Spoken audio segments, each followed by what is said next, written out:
வணக்கம் மையத்தின் நண்பா. இன்றைக்கி செல்ஃப் டிக்ரேஸ் ஃபார்ம் எப்படி ஃபுல்லாக பண்ணி பார்க்க போகிறோம். முதல்ல ஆப்பை வந்து ஓப்பன் பண்ணிப்போம். அதில் சைடில் இருக்கிற ரைட் சைடில் இருக்கிற மேலே கார்னர் இருக்கிற 3 கோடை கிளிக் பண்ணுவோம். கிளிக் பண்ணினா உங்களுக்கு வந்து பார்த்திங்கன்னா 4வதாக இருக்கிற ஆப்ஷன் செல்ஃப் டிக்ரேஸ் ஃபார்ம் அதை வந்து கிளிக் பண்ணிக்கங்க. உள்ளே உங்களுக்கு வந்து இந்த மாதிரி ஃபார்ம் வந்து ஓப்பன் ஆகிடும்.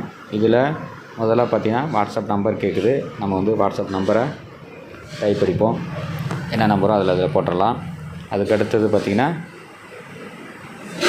போட்டதுக்கப்புறம் அதுக்கு அடுத்தது ஜெண்டர் கேட்குது.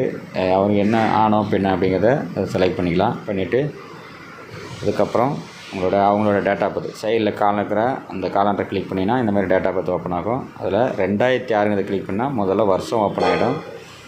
வருஷத்தில் பார்த்திங்கன்னா அப்புறம் அவங்களோட மாதம் என்ன, அவங்களோட தேதி என்ன, அது எல்லாத்தையும் செலக்ட் பண்ணிவிட்டு ஓகே கொடுத்துருங்க. ஓகே கொடுத்ததுக்கப்புறம் அட்ரஸை கேபிட்டல் லெட்டரில் டைப் அடிச்சிக்கங்க.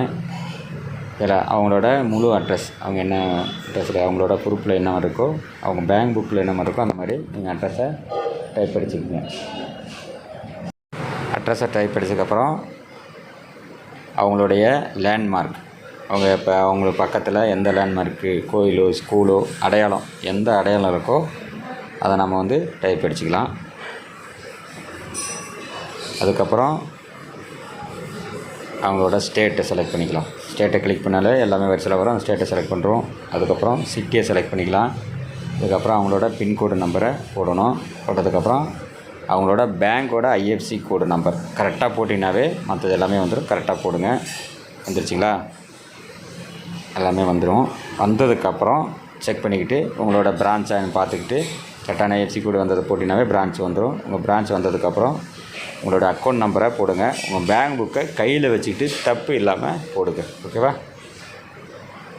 தப்பு இல்லாமல் கரெக்டாக இதே மாதிரி டைப் அடிச்சுக்கலாம். ஓகேங்களா?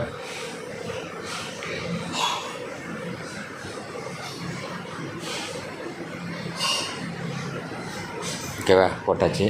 போட்டதுக்கப்புறம் நம்ம ஆப்பில் என்ன பதிவு பண்ணியிருக்கோமோ அந்த மொபைல் நம்பரை போடணும். ஓகேங்களா? போடுவோம். போட்டாச்சு. போட்டால் ஒரு நம்பர் ஏதோ தப்பு காட்டுது. தப்புன்னு வருது. ஓகே, நம்ம பார்க்கலாம். திருப்பி அடிச்சுட்டு போடுவோம். ஓகேங்களா?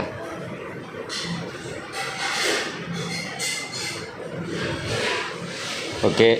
இப்போ வந்து நம்ம நம்பர் தப்பாக போட்டாங்கன்னா திருப்பி ஒரு வாட்டி கரெக்டான நம்பரை நான் டைப் அடிக்கிறேன். ஓகேங்களா? போட்டாச்சு. போட்டதுக்கப்புறம் உங்களுக்கான ஓடிபி வரும். ஓடிபி சென்ட் ஆகிடுச்சு. ஓடிபி வந்துட்டு நம்ம சப்மிட் பண்ணிட்டோம். பண்ணதுக்கப்புறம் ஒரு வாட்டி எல்லாமே கரெக்டாக இருக்கா அப்படின்னு சொல்லிவிட்டு ஒரு வாட்டி செக் பண்ணிக்கலாம். அதுக்கு நான் செக் பண்ணி பார்க்குறேன். எல்லாத்தையும் கரெக்டாக இருக்குது. ஓகே, நம்ம இப்போ என்ன பண்ணிடலான்னா சப்மிட் பண்ணிடுவோம். ஓகேவா?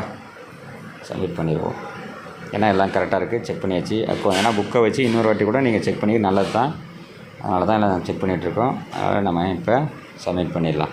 ஓகே, சப்மிட் ஆகிடுச்சு. சக்ஸஸ்ன்னு வந்துடுச்சு. இப்போ நம்ம வந்து ஒரு வித்ட்ரால் போடுவோம். ஓகேவா? திருப்பியும் போயிட்டு ஆப்ஷனில் கிளிக் பண்ணால் வந்துடும். வந்ததுக்கப்புறம் வேலெட்டில் போயிட்டு ஆப்ஷனில் கிளிக் பண்ணிங்கன்னா ப்ளஸ் கேட்கும். ப்ளஸ்ஸை கிளிக் பண்ணிங்கன்னா உங்களுக்கு இந்த மாதிரி ரிக்வஸ்ட்டு கேட்கும். ரிக்வஸ்ட் அமௌண்ட்டில் போயிட்டு ஒரு 150 ரூபா பார்த்துட்டு அதை போட்டுருவோம். அதுக்கப்புறம் அவங்களோட பதிவு பண்ண மொபைல் நம்பரை போடுவோம். போட்டதுக்கப்புறம் ஓடிபி சென்ட் ஆகும். சென்ட் ஆனதுக்கப்புறம் ஓடிபி வந்ததுக்கப்புறம் ஓடிபி போடுவோம். வந்துருச்சு. போடுவோம். போட்டாச்சு. வேலிட் பண்ணியாச்சு. ஓடிபி கரெக்டாக வேலிட் ஆகிடும். ஆனதுக்கப்புறம் ஃபைனல் சப்மிட்டாக ஒரு சப்மிட் கொடுப்போம். ஓகேவா? சக்ஸஸ். இந்த மாதிரி உங்களுக்கு கரெக்டான முறையில் நீங்கள் வித்ட்ரால் போட்டிங்கன்னா அந்த மாதிரி டைம் லோகோவோட சக்ஸஸ் ஆகிடும். ஓகேவா? 1 வீக்குள்ளே உங்கள் அமௌண்ட் 10% பிடிச்சது போக மீதி அமௌண்ட்டு உங்களுக்கு கிரெடிட் ஆகிடும். ஓகேவா? தேங்க்யூ.